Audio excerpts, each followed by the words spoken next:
Saludos cordiales desde el canal de Esoterismo Práctico.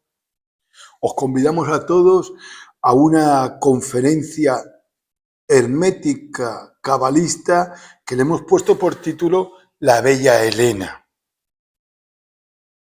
Conferencia hermética y cabalista, porque quizás también no todo lo cabalista tiene que ver con el mundo hermético, aunque todo lo hermético tiene que ver con el mundo cabalista. Quiero referirme que la cábala es tan profunda que si comprendemos que es profunda, también comprendemos que hay una parte que es superficie y después viene una parte que es profundidad. Entonces, pues hay estudios cabalistas en los que son estudios de tipo intelectual, en los que te dan una serie de datos, en los que te llenan de una forma intelectual. Luego, a medida que vas profundizando dentro de según qué autores, hay autores que lo que intentan realizar a través de lo que es la cábala es hacer que haya un cambio en tu vida, el cambio en la vida. Qué importante es. Arcano número 13 del tarot. Es la inmortalidad. Cuando uno estudia,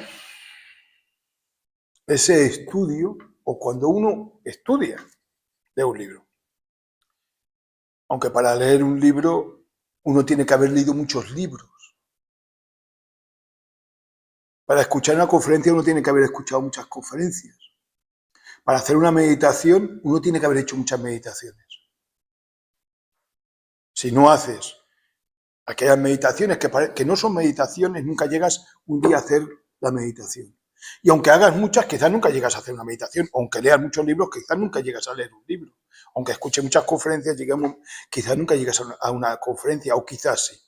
Pero las conferencias, los libros, los ejercicios espirituales, si tuviéramos que decir hacia dónde van hacia el arcano número 13 del tarot, la inmortalidad.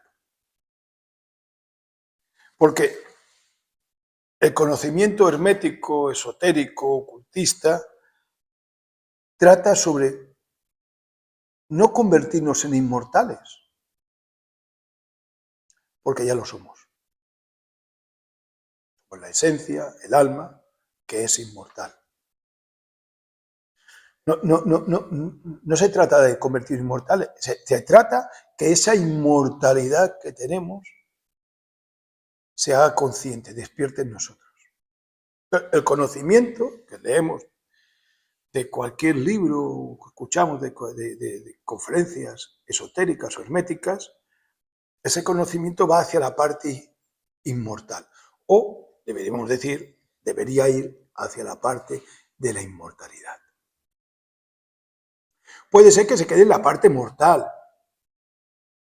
pero está hecho para ir a la parte inmortal de la persona. O sea, la parte mortal, el cuerpo físico, que después, a lo largo del tiempo, se puede convertir en algo inmortal, se puede llegar a la inmortalidad del cuerpo físico, que cuando dice, esta persona es inmortal, no, y yo también. Lo que pasa es que esa persona ha conseguido ser inmortal físicamente. Y puede ser inmortal físicamente porque anímicamente es inmortal. Si no tienes inmortalidad, no te puedes convertir en inmortal. Es verdad que la esencia, que es inmortal, entra en un cuerpo que es mortal. Más que mortal, es existencial. O sea, dura una secuencia de existencias en las que muere y nace. Uno dice, no el mismo cuerpo, hay unos principios vitales del cuerpo físico que retornan a otro cuerpo físico, al siguiente, y retornan al siguiente, y retornan al siguiente.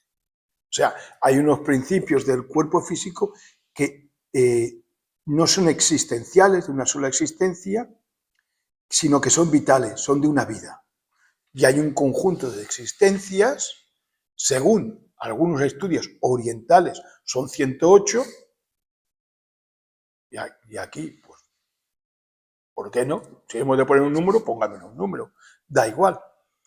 Y esos estudios de esoterismo oriental, que nos dice que son 108 existencias, realmente son 108 existencias, pero es solo una vida. Cuando alguien dice, solo vivimos una vez,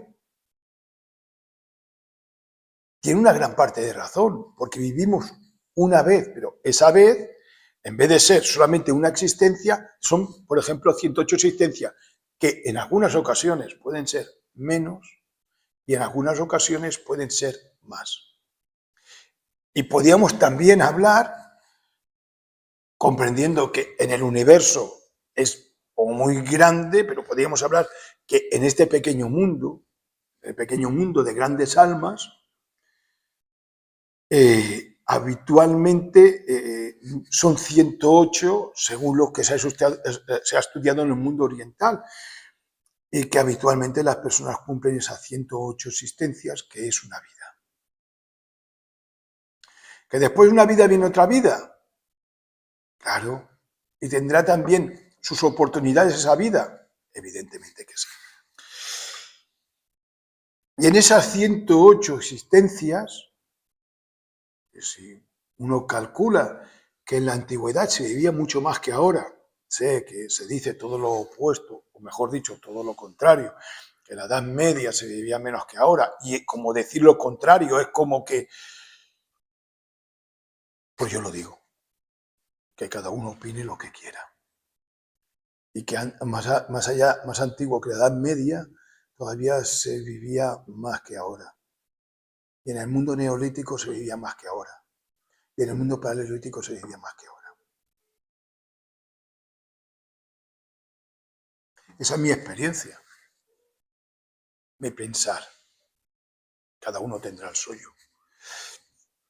Pues en ese tiempo que su duración era más, claro, 108 existencias, por ejemplo, multiplicadas por X años, claro, hacen mucho tiempo. Es un tiempo como muy largo para poder desarrollar un conocimiento en el que ese conocimiento va hacia lo que es la parte no mortal. Porque la mortalidad, aunque se pueda medir en tiempo, o sea, ¿no? Es, hola, tú eres inmortal porque eres atemporal, porque no mueres, no te vas a morir, y vas a vivir siempre. No solamente es el vivir siempre, porque el vivir siempre podría ser algo en el que fuera traumático al final, sino que es vivir con un conocimiento, es vivir desarrollando un conocimiento. Vivir por vivir, existir por existir, un largo tiempo, es agotador. Entonces tiene que haber, entre existencia y existencia, tiene que haber una pausa. ¿Y por qué tiene que haber esa pausa? Porque no hay un conocimiento.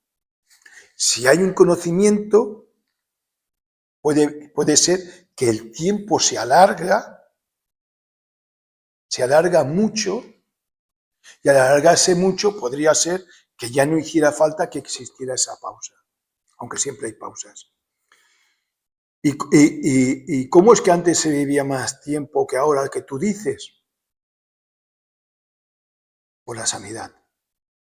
O sea, no, por la sanidad quiero decir por la limpieza. Si se ha conseguido vivir más tiempo, no solamente es por los medicamentos, porque antes era muy sano, sino por la limpieza. Ya nos podían dar todo el medicamento del mundo, que si no fuéramos personas ahí que nos lavamos, nos duchamos, nuestra calle está limpia, existen las cloacas, etcétera, etcétera, moriríamos muy pronto. Mientras existe más limpieza, duramos más. Que dentro de esa existencia pueden venir enfermedades, etcétera, etcétera. Pero con más limpieza, es más difícil que según qué enfermedades se desarrollen. Otras quizás no tendrán nada que ver. O quizás sí, o quizás sí, o quizás sí. Quizás el ducharnos, que lo hacemos habitualmente, tiene que haber una forma en la que no solamente te duchas y que esa ducha es para quitar la sudor, malos olores y refrescarte, sino que tiene que haber una parte de alargar la vida. Quizás. Y secarse, pues no solamente es para quitarse la humedad del cuerpo y ponerse una camisa y no mancharla del agua, ¿no?, que te acabas de poner, no mojarla, ¿no? Quizás también tiene que haber una parte de vida. Y limpiar tu casa, pues aparte de que es una cosa higiénica y es bonita y queda bien, quizás también tiene que haber una parte con lo que es alargar la vida. Y mientras más limpieza hay, y antes ya podíamos entrar en el tema esotérico, interna, externa, energética, de pensamiento, de sentimiento, kármica, mientras más limpieza hay, nuestra existencia se alarga mucho más. Mientras menos preocupaciones hay, te limpias de preocupaciones, más alargas tu existencia. Mientras menos traumas hay, alargas más. Mientras más limpieza hay, externa y interna, alargas más tu existencia, siempre y cuando está la ley de accidente, la ley del karma, enfermedades diversas, pueden pasar muchas cosas, pero eso es lo que alarga la existencia de una persona mucho. Claro, si tú te mantienes esa parte limpia y estás muy bien, estarás bien. Si los de alrededor no la mantienen y tú vives muy próximos a ellos, entendemos, ¿no?, que te afectará lo exterior. Pero si los de tu alrededor también, lo más íntimo, núcleo familiar, también hace lo mismo, pues tu casa va a ser una casa de salud. Y eso ya lo alargas a un pueblo, a una ciudad, a tu lugar de trabajo, etcétera, etcétera, todo cambia muchísimo. Y eso hubo un tiempo que se consiguió. Sí que es cierto que la historia a veces lo explica de otra manera, pero ¿cuántas cosas nos ha explicado la historia, no? Que no es la historia la que nos lo explica, ¿no? Sobre los historiadores, ¿no? Y tú lees un historiador sobre un suceso que lo explica el de un país y lees otro historiador sobre el mismo suceso que te lo explica otro país, y muchas veces hay una confrontación, punto de vista, objetivos o subjetivos totalmente. Si lees ya otros autores de otros países sobre el mismo suceso, llega un momento que lo ves de 20 o 30 formas diferentes. Pues bien, la Edad Media, el mundo neolítico, el mundo paleolítico, si uno busca, encuentra otros autores que te explican cosas diferentes a las que uno tiene preconcebidas. Y como en el esoterismo y en el hermetismo no hay nada preconcebido, porque llega un momento que te tienes que enfrentar a una reflexión sobre una época que uno estuvo. O sea, cuando hablamos del neolítico, del paleolítico, no estamos hablando de unos seres que... No, nosotros. Si uno cree en las existencias, claro, ¿no? Uno dice, yo estuve en el neolítico, sí, en el paleolítico. Uno hace una retrospección existencial, puede llegar a ese... Y ya no hace falta, quizás nadie te lo explique. Si lo vives por ti mismo, quizás te llevas una sorpresa como eran los neolíticos y los paleolíticos de entonces. Su lenguaje, sus normas, su comunicación, sus pinturas, el modo de entender el universo, el modo de entenderse a sí mismo, su relación familiar y social, sus plantas curativas, su higiene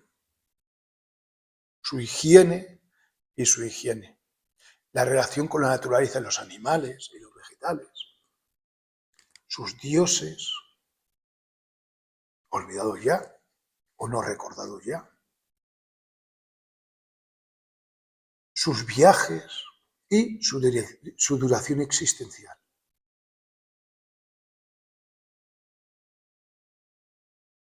Lo vives por ti mismo, que es una forma de hacer un estudio del ser humano, antropología. La antropología, en vez de ir a buscar restos externos, lo cual está muy bien, la antropología, que vas a buscar tus propios restos en tu memoria más interna y más íntima, porque la tienes, ese recuerdo, esa memoria, la tienes. O sea que uno dice, no lo recuerdo. Bueno, nos vamos otra vez hacia la inmortalidad.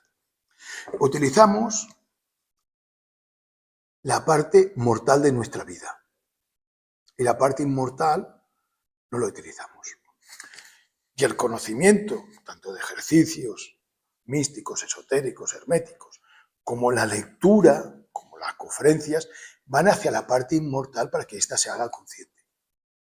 Porque cuando se hace consciente la parte inmortal, entonces empezamos a utilizar nuestra parte inmortal. Ponerle todo el peso de nuestra existencia sobre aquellos que han estudiado el cuarto camino, sobre los 3 cerebros, los 5 centros, es un sobrepeso intelectual, es un sobrepeso muy grande. Si de los 5 cerebros le pones todo el peso de cómo tienes que hacer la vida sobre el centro intelectual o cerebro intelectual, tu vida se vuelve pesada porque no está hecha para eso.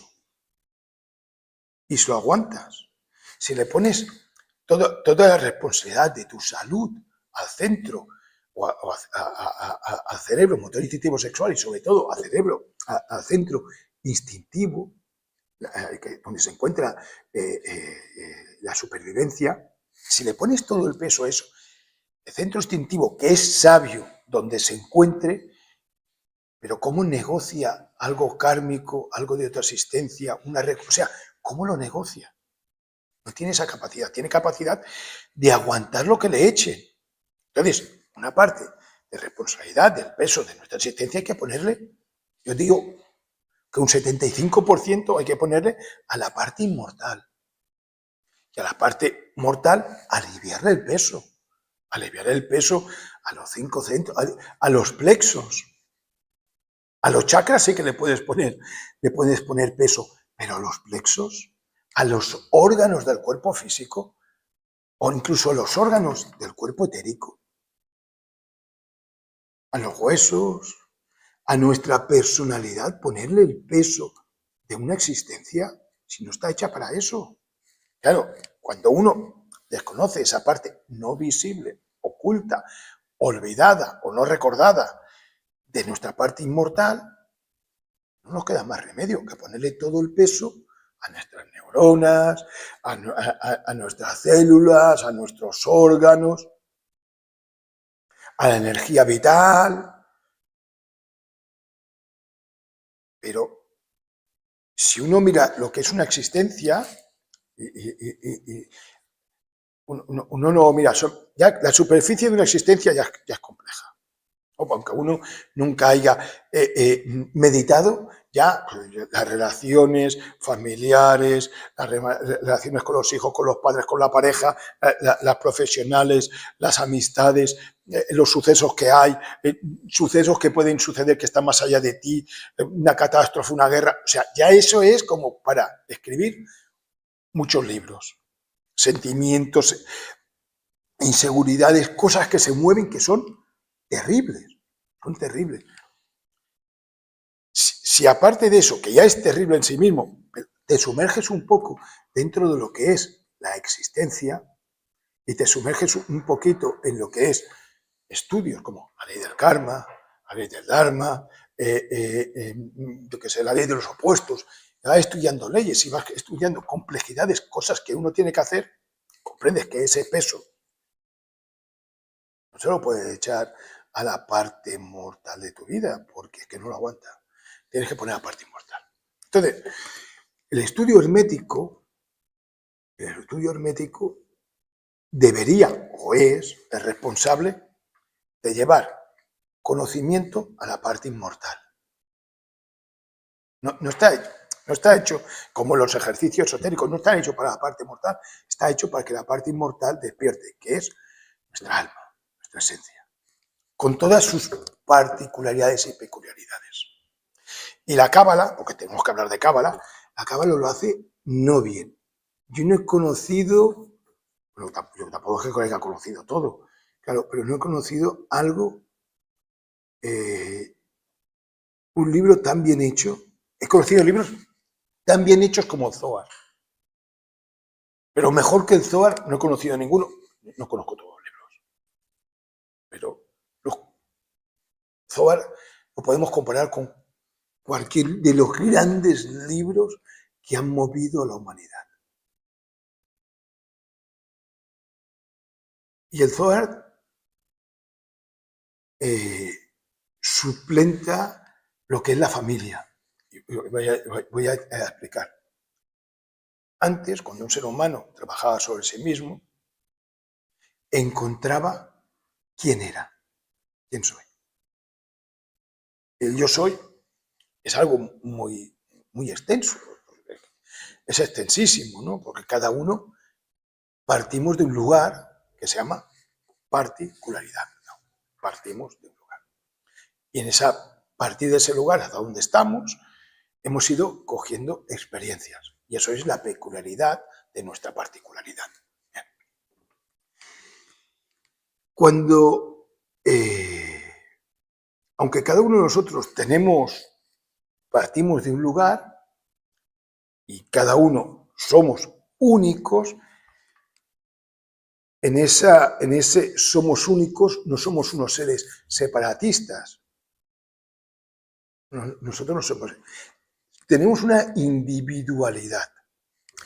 Pero en esa individualidad, en esa particularidad, nos parecemos más a unos que a otros. Físicamente nos parecemos más a unos que a otros, con gusto nos parecemos más a unos que a otros, y inmortalmente o esencialmente o anímicamente o espiritualmente, ¿no? Hay esencias, almas que son más afines unas que otras que están más lejanas, que no porque estén más lejanas, que no es que no seamos afines de ellas, sino que somos afines a las que están más próximas a nosotros.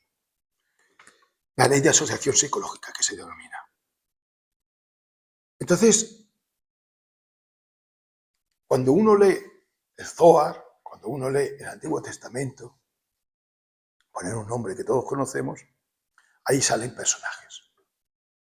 Jacob, Isaac, Raquel, Adán, Eva, Set.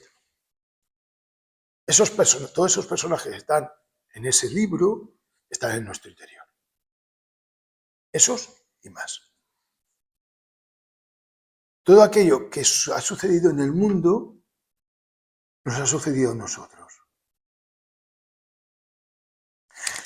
Los grandes hechos del mundo, que no los cuenta la historia, porque la historia cuenta la historia de la humanidad, y no estoy hablando de la historia de la humanidad, estoy hablando de la historia anímica y espiritual, de la historia inmortal, o si le queréis decir la ahistoria, pues me parecería muy bien.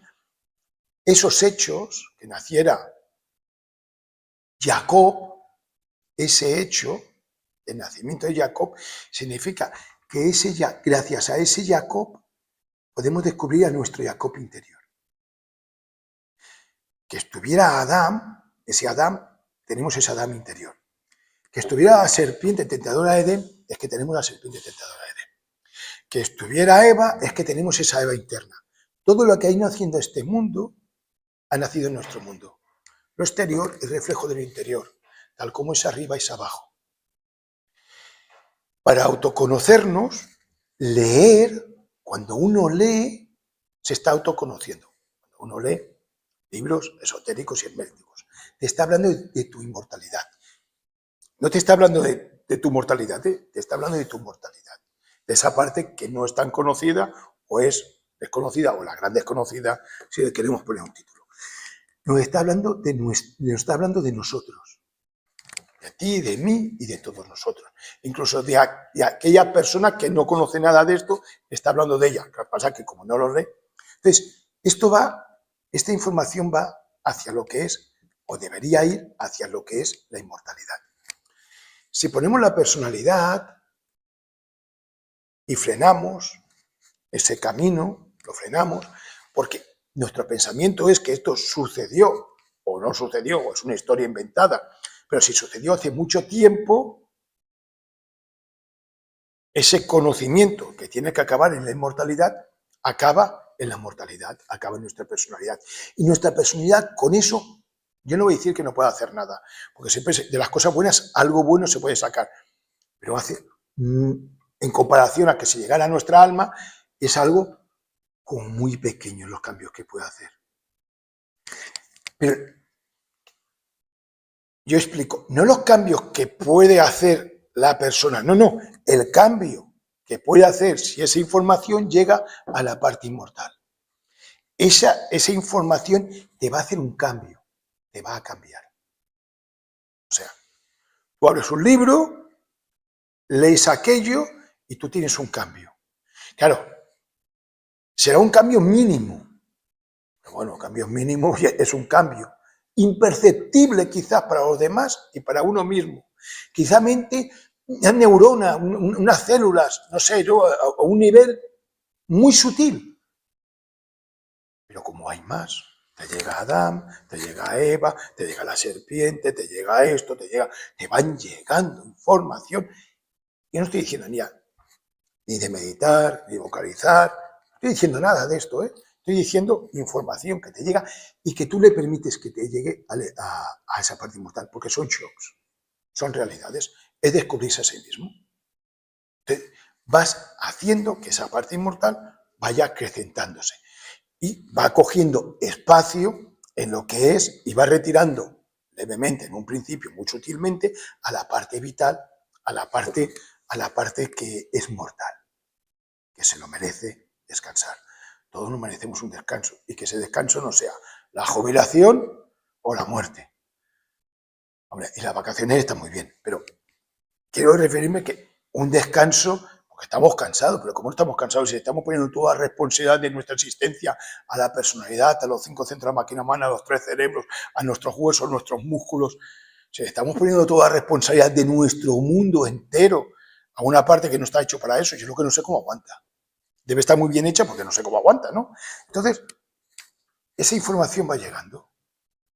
Si aparte de esa información que va llegando y te va haciendo un cambio, entra algo en funcionamiento que es muy importante, que se llama la curiosidad.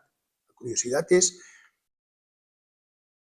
algo esencial para el ser humano. La curiosidad es una facultad femenina. Es algo que emerge dentro de uno y es la primera en tomar el timón en el barco de tu vida. Es la primera que dice, bueno, los libros, lo que he leído, etcétera, me llevan hacia ese lugar o me llevan hacia otro. Voy a coger el timón de mi vida. Y este libro que he leído me hace unas referencias a tal lugar, a leer aquel libro, o hacer este ejercicio, o hacer lo otro. Voy a llevarlo. Estoy hablando de información, de lectura, lo voy a llevar a cabo. Entonces tú ya estás permitiendo que tu parte esencial, tu parte inmortal, coja el timón de tu vida. Que te haga leer aquel libro, que te haga hacer este ejercicio, que te ponga esta disciplina, que te haga hacer lo otro. Que uno piensa que es uno. Pero si tú le preguntas a tu personalidad, si tienes una relación con tu personalidad y dices, oye, ¿qué estoy haciendo? La personalidad no lo sabe. Por eso tanto es así que cuando te pregunta a una persona, ¿y por qué estás leyendo esto? Pues no sé, cayó en mis manos.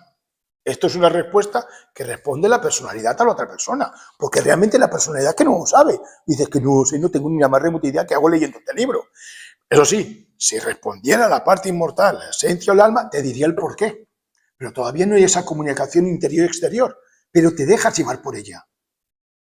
Te estás dejando de llevar por ella, que es dejar de llevar por ti mismo. Y estás dejando de llevarte por ella, que es la personalidad. Pero que ahora confundimos, pensamos que nosotros somos la personalidad y que ella es la parte espiritual, cuando es todo lo contrario. La personalidad es ella, la parte espiritual somos nosotros.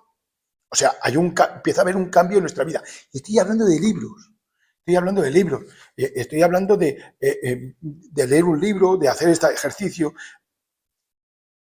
Empieza a haber un cambio muy importante dentro de lo que es nuestra vida. Y entonces es cuando empiezas a leer el primer libro. Que a lo mejor te lleva a leer un libro que leíste hace 20 años y que le leyó la personalidad. Y que, oye, además sacó algo bueno, porque de lo bueno algo bueno se saca. Pero cuando lo coge la parte inmortal, de ahí extrae. empieza lo que es el autoconocimiento. Y todo empieza por lo que es la curiosidad. Y empieza a haber un cambio en la vida. Y ese cambio en la vida, ¿hacia dónde te va a conducir? ¿Hacia dónde te va a llevar? Primero es a no repetir una vez más tu existencia. Porque si de existencia en existencia vas o vestida de romana, o de griega, o de íbera, o de cualquier otra cultura, vas vestida igual y vas repitiendo una y otra vez lo mismo, es muy cansado, es muy cansado.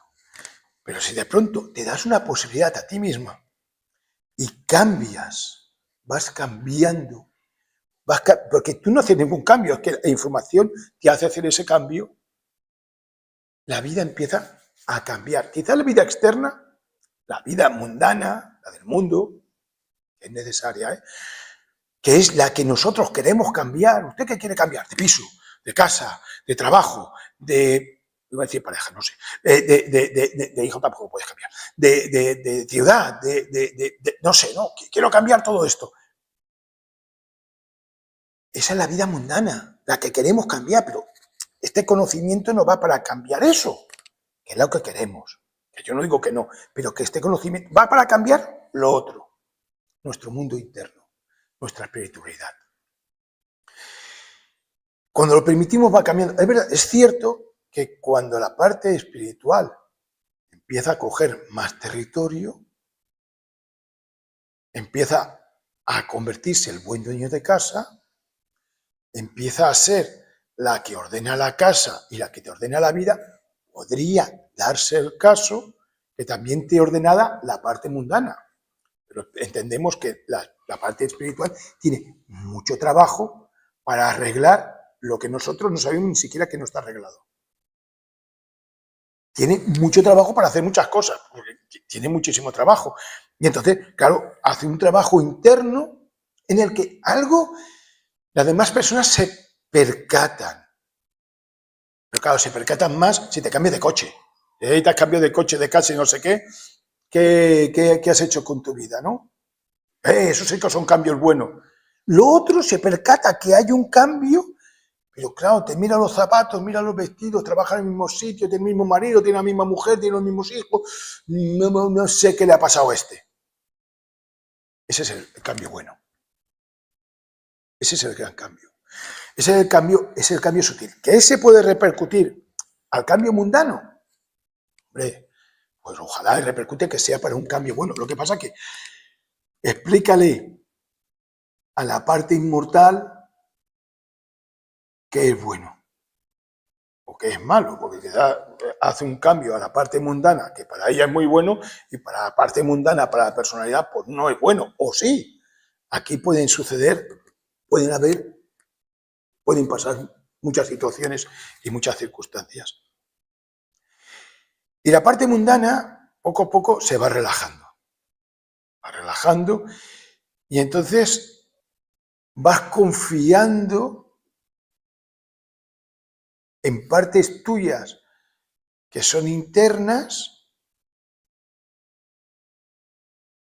que no puedes explicar, porque las personas confían en el banco, en las inversiones, confían en su casa, pero que la personalidad es así, es que tiene que hacer eso y además, hazlo.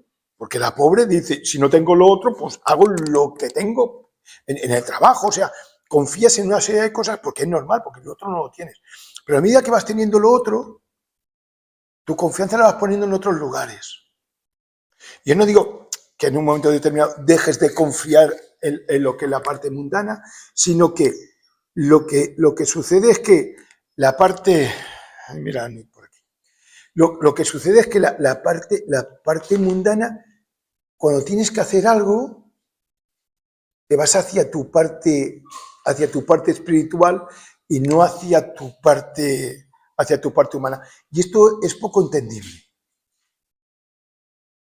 Y es poco entendible porque, cuando sucede algo no puedes aconsejar a nadie, no puedes dar ningún consejo a nadie, porque tú qué harías en este caso. Y tú dices, me iría al tribunal de la ley, me iría a tal parte del ser, realizaría tal sacrificio, haría tal cosa. Y esto no lo puedes explicar. Y esto no lo puedes explicar a otras personas porque no llegaría a entenderlo. Sería algo... Entonces, no puedes dar ningún tipo de explicación. Y cuando alguien te aconseja, alguien, no, oiga, usted tendría que hacer esto, tendría que hacer lo otro, ves que ese consejo que te dan no es un consejo que te lleve hacia el interior, hacia esa parte espiritual. Ese consejo es el que te lo explican hacia la personalidad. De pronto coges un libro de hace 2000 años o hace 1000 años que está escrito, o hace 800 años que está escrito, y aquel consejo que te llega de aquel libro sí que te lleva a la parte espiritual. Porque escribió ese libro, lo ha escrito para las personas que trabajan con esa parte espiritual. Relees toda tu biblioteca, todos los libros que has leído, los que sean, y te das cuenta que lo que antes, aquel libro, era frenado por la personalidad y que era necesario porque no había más, y que algo bueno ha hecho, en ese momento ya no es frenado y llega hacia la parte espiritual. Y lo lees con otros ojos, y lo lees con unos ojos que difícilmente alguien más, o difícilmente, si no hay alguien que está trabajando internamente, puede llegar a ver lo mismo, aun leyendo las mismas palabras, aun leyendo las mismas letras, aun siendo una persona de lectura, es difícil. Y eso se ve en el comportamiento de la persona, en lo que pregunta, en lo que dice, en lo que no dice y en lo que hace. En la parte que ves la persona y te das cuenta, cuando uno tiene un trabajo sobre sí mismo, se da cuenta de si esa persona está haciendo un trabajo o no está haciendo un trabajo sobre sí misma. Si aquello que ha leído le ha llegado a esa parte inmortal o simplemente se le ha quedado la personalidad, o hay una parte que ha llegado hacia el interior, por la manera de comportarse. Y entonces entiendes que si tú eres capaz de verlo en otra persona, esos cambios, es que otros te pueden ver esos cambios en ti. Está claro, ¿no? Y entonces pueden ver esos cambios que has llegado hasta un límite que no has profundizado más, o que sí que estás haciendo un esfuerzo para profundizar. Y que si aquella persona no entiende ciertas cosas porque es imposible, lo pueda entender porque todavía no ha llegado a ese nivel, que tú tampoco has llegado a un nivel más profundo y hay cosas que no ves, que desconoces, que ni siquiera conoces, que desconoces. Porque si lo conocieras que lo desconoces podrías hacer algo, pero que todavía no te has encontrado ni con ellas. Pero que a través de leer libros, a través de escuchar conferencias, uno puede llegar a ellas. Encuentras aquello. En el libro que te lleva esa parte espiritual. Y que ese libro que tú estás leyendo o que estás haciendo, a otra persona, a ti tú estás todo emocionado, si le aconsejas a otra persona que esa parte espiritual no la tiene desarrollada igual que tú, pues que no lo va a entender, y si se combinas a una persona que está más desarrollada que tú, pues que tampoco le va a servir, porque está con otros. Entonces entiendes que el trabajo es tuyo y que el trabajo tan maravilloso que se tuvo que hacer los grandes maestros, con por ejemplo, el Zohar, para hacer que un libro así pueda servir para todo el mundo, tanto para los que están a la superficie, como los que están muy profundos, como los que han penetrado algo dentro del conocimiento, que es algo muy difícil y te lo encuentras en muy pocos libros. Bien, ahora Estefanía va a hacer un poco de lectura sobre la bella Elena.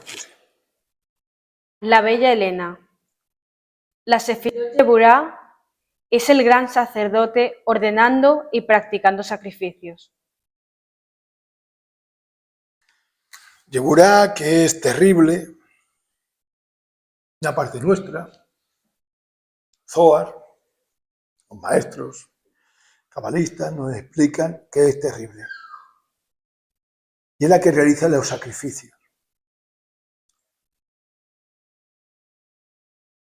Cada uno tiene un altar, cada uno es un altar, y encima de ese altar ponemos sacrificios. Para un sacrificio pequeño, para otro puede ser un sacrificio grande. Entonces, no podemos comparar un sacrificio de uno con un sacrificio de otro. Para otro es grande, el otro es pequeño, cada uno es su propio sacrificio, pero ponemos sacrificios encima de ese altar. Y los consumimos. Se consumen con el fuego y la contraparte de ese sacrificio va hacia donde tenga que ir, llega hacia donde tenga que llegar, a partes elevadas propias. Cuando uno escucha a Yeburá, cuando uno escucha a Sefirot Yeburá, la escucha, a ella le gusta sacrificar cosas. Ella sacrificaría todo. Es su forma de funcionar y su forma de ser. No solamente se trabaja con Yeburá cuando se llega a la iniciación de Yeburá, que es una iniciación altísima, sino Yeburá sigue existiendo en nosotros, aunque no estemos en esa iniciación, y es la que te dice, apaga la televisión, ponte a leer. Y eso es un sagrado oficio. Eso es un esfuerzo consciente y un padecimiento voluntario. Es la que te dice, deja el móvil y haz una meditación. Y eso es un sacrificio. En esos sacrificios, en el que sale perdiendo nuestra vida mundana, que alguien tiene que salir perdiendo aquí, y que gana nuestra vida inmortal, a la que tú vas escuchando esos sacrificios y vas realizándolos pensando que, bueno, lo hago porque soy bueno, lo hago porque siento que lo tengo que hacer, hago ese esfuerzo. Tu vida mundana, y aquí sí que hablo de la vida mundana, se va arreglando. O sea, problemas que tenías de salud van mejorando. Pues esas no influencias por parte de esos informativos, por parte de leer más, por parte de meditar más, por parte de no escuchar ciertas cosas, por parte de reflexionar, por parte de... Tu vida va cambiando. Tu vida va cambiando por ese sacrificio. Cambia esa vida, tu habitación, cambia tu casa, cambian muchas cosas. Y ese es el cambio visible, pero el cambio no visible todavía es más. Porque hemos de utilizar muchas herramientas y ninguna de ellas nos tiene que hacer daño. Ninguna de ellas nos tiene que hacer daño. O sea, el sacrificio no tiene que hacer daño. Bueno, claro, si uno está andando y dice, bueno, ya he andado 10 kilómetros, voy a andar 15 porque estoy entrenando. Ese sacrificio sabemos que al final te va a coger agujetas, pero bueno, hay daños normales, o sea, la vida se mueve a través del dolor. Pero quiero decir, daños traumáticos, ninguno de ellos tiene que hacer. Para la Sefirot Yeburá, todo es un gran sacrificio. Todo, sí, lo sacrifica todo. La ley del sacrificio rige a esta Sefirot. Para ella, todo es sacrificable. Todo. Yeburá es denominada la Bella Helena, Budi, Ginebra, Helena de Troya, el cáliz sagrado, etc. Yeburá es donde voy, pasa algo. Sucede algo. Ha de caer Troya, A través de una guerra cae Troya. ¿Para qué? Para que después nazca Roma. Si no cae Troya, no nace Roma. Y uno dice, hombre, Roma, los romanos, la guerra. Yo vuelvo a decir una vez más lo mismo de siempre. Una cosa, lo que nos cuentan los historiadores de la historia, hay otros historiadores que nos cuentan otras cosas diferentes. Quizás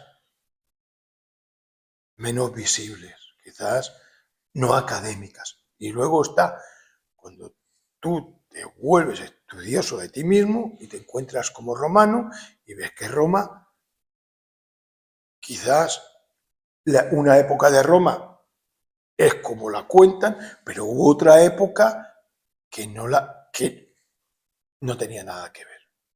El pensamiento romano a lo que después te cuentan y lo que uno ha visto en las películas y se puede imaginar lo que es Roma.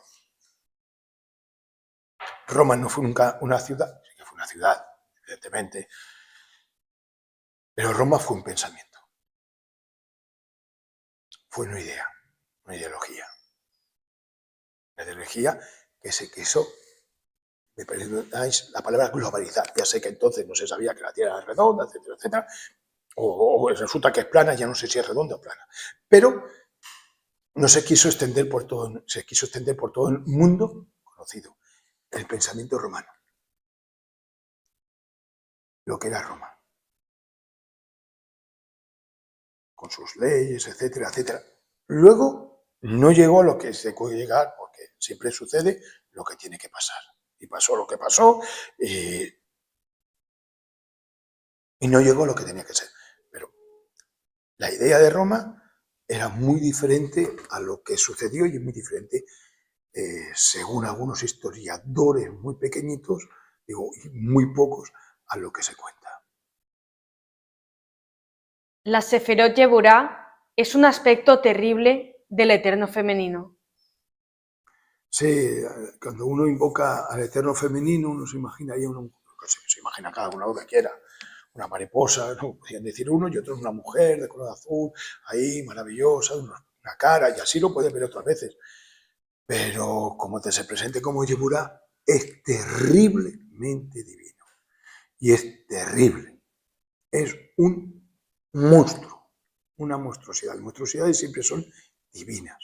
Es ahora que las personas que no tienen un aspecto físico común, hubo un tiempo que, no, pues, pero hubo un tiempo en que era, ese es tocado de los dioses.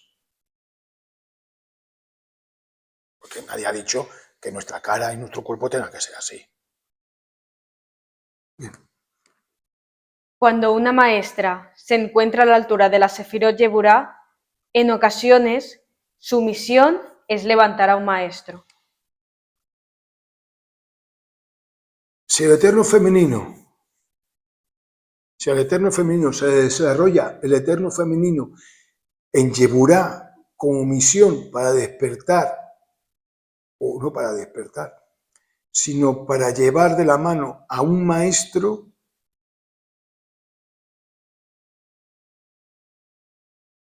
eso es terrible. Eso es terrible. Eso no lo podemos llegar ni a imaginar, porque un maestro es un maestro, entiendo, un maestro es un maestro y Yeburá, si la lleva de la mano, bueno, eso es terrible. Sí. La severidad de Yeburá en una maestra es el mejor aliado para que un maestro se levante. La severidad de Yeburá, no estoy hablando de la severidad del ego, que uno podía confundirlo. ¿No? O sea, yo soy severo porque... No. La severidad de Yeburá, cuando en esa persona, en esa mujer, se desarrolla, llega a ese estado y es para ayudar al alma de un maestro, eso es terrible. No todo el mundo está cualificado para poder estar al lado de una diosa así, porque ya estamos hablando ya no de seres humanos, Estamos hablando de seres humanos que tienen más de Dios que de humano, y en este caso tienen más de diosa que de humana. Igual que ese maestro tendrá más de Dios que humano, tiene más divinidad que humanidad. Entre ellos se entiende. Cualquiera que esté fuera de esa circunferencia no lo entiende. Ni los que están muy próximos a ella tampoco lo entenderían. Ni los que están lejos. Si se escribiera la vida desde el punto de vista de la personalidad humana, eso no sería entendible lo que sucede ahí. Pero como es cosa de dos, ¿no? Lo que digan los demás, qué más le da, ¿no? Esta gente. La exactitud del gran arcano requiere de la severidad de Yeburá. Cuando hablamos de alquimia, las medidas tienen que ser precisas, todo es preciso, en esa alquimia bioquímica o biológica, todo tiene que ser preciso, concreto, y Yeburá sabe cómo hacerlo. Y aquí nos quedamos, acabamos con Yeburá, la bella Elena, y os agradecemos vuestra atención y nos vemos en una siguiente conferencia sobre Yeburá.